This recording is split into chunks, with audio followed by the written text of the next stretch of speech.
Remember on Valentine's Day when Joe Biden came out and called upon Congress to enact common sense gun control? It's starting to happen. Sit by and watch this episode of Guns and Gadgets to learn more.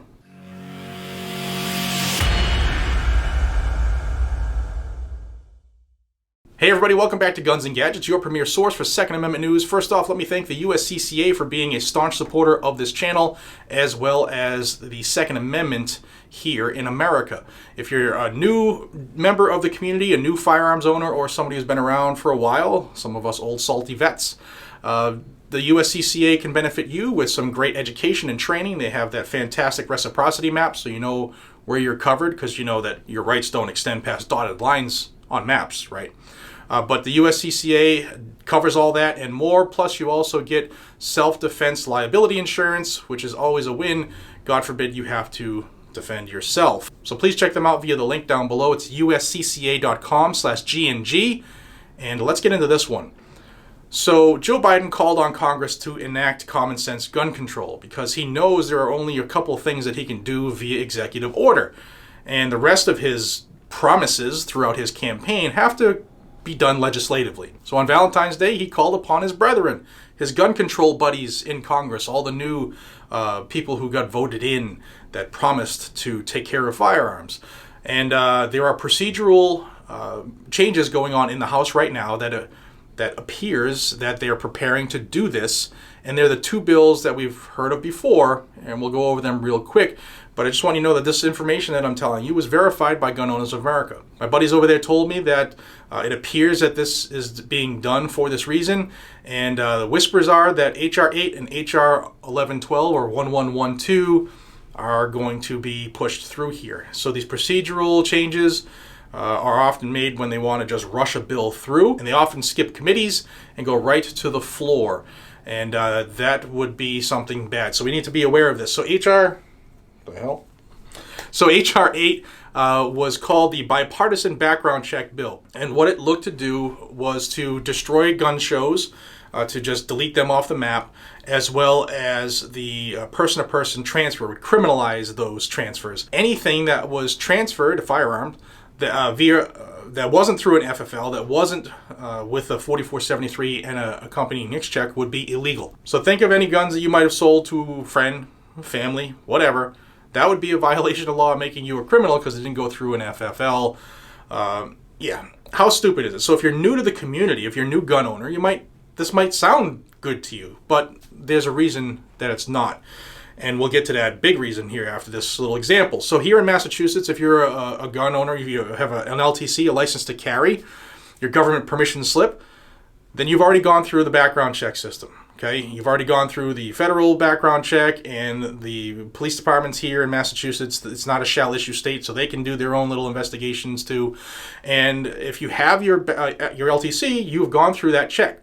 So I can sell my gun to you, and you can sell your gun to me, or any other type of scenario to an LTC holder, because you've already gone through the system.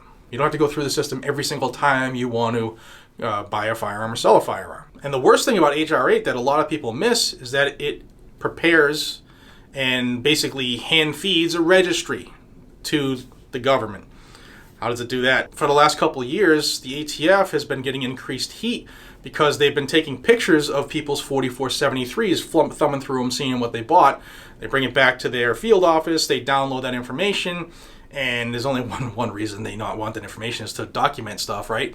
So that's a registry. That's illegal. And if you take into effect that they've changed the layout of the 4473, so all the information they want, the guns you are purchasing and your name, they're all on that first page. So now when they go through and take their pictures, it's even easier for them. What do they need that information for? Both of these bills were originally from January of 2019, and H.R. 8, unless that transfer fell into one of the exemptions that they had in there, it was criminal. So if you gave your gun at a range to your stepson to shoot, that was an illegal transfer. If you gave it to your great-grandchild, that's an illegal transfer. You could be arrested for that and lose your Second Amendment rights. The other bill was H.R. 1112, and that was called the Enhanced Background Checks Act. And the Enhanced Background Check Act looked to do only one thing and one thing only. It was to destroy the current NICS check setup.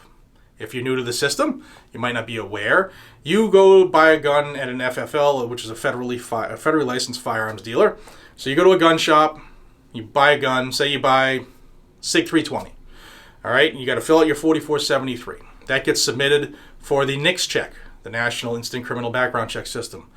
And if you get a delay for whatever reason, the FBI has 3 business days to bring those results back to the FFL. And if the FFL does not get a do not proceed, then that transaction's allowed to take place and continue. Now they want to do away with that and they want to institute a 10-day window, business day window. So keep that in mind, these are business days. And if you don't get your results back within that 10-day window, then it's up to you, the prospective gun owner, to petition the FBI for an additional 10-day window. Got to do that early, because if they don't answer you, then you don't get it, I guess. Now, keep in mind, that's 20 business days, right? 20 business days, that's 4 full weeks. Business days don't include weekends or holidays. So you're looking at getting really close to that 30 calendar day mark, which is how long a NICS check is good for, 30 days. So if you don't get it completed within that 30-day window, then you have to initiate the sale all over again, a whole new 4473, a whole new submission, and you're open to those 2 10 business day delays again. Now, both of these bills are backdoor gun control bills. They don't stop crime. Neither one of these will save a single life because, newsflash, prepare yourself, criminals don't follow the law. That's kind of the definition of criminal. So the only people that are going to get affected are people who are doing it by the book, constitutionally, and they want to do the right thing. This only makes it harder for you and me to own guns. It only makes it harder for the next generation to own guns and the generation after that. Now, why should we be worried about these 2 bills? Because they both passed the House last time. And the only thing that stopped them was the Senate. And we know the makeup of the Senate is 50-50. So if they get enough Republicans to vote in favor of this, then we are staring at this passing and becoming law. Now, I went through and dug up my old videos about H.R. 8 and 1112 from back in January and February 2019. And H.R. 8 passed the House 240 to 190. And 8 Republicans voted for it. H.R. 1112 passed the House 228 to 198. 3 Republicans voted for it, and 3 abstained from voting, which is the same as voting for it, but they don't have the gonads to put their names on the list. So 6 Republicans helped that pass. And if they can flip the switch in the Senate and get enough to 10 is all they need. If they can get 10 people to say, yeah, this sounds good, then it's going to pass and become law. You know Joe's salivating. So guys and gals, be aware of this. Please pass this information along. It has to get out. YouTube is doing their thing again to this channel. Our numbers are as low as they've been since before August of 2020. So I need your help. Please thumbs up the video so more people see it, gets it into the algorithm. Make a comment down below to just get it into the algorithm. Share it with as many people as you can. And if you're not a member of this channel, please subscribe, because this is where you're going to find all the information about our constant fight to protect our right to keep and bear arms here on Guns and Gadgets. Day in and day out, you'll see that information here. And this is rapidly changing. GOA has their eyes on it. There are people watching what's going on in Washington right now. The House is changing their schedule in preparation of ramming something through, and this is what we think is going to happen. So stay tuned for any updates. I'll have them here. And until we see each other again, be safe, stay vigilant, carry your weapon. See you on the next one. Could be really soon. Take care, everybody.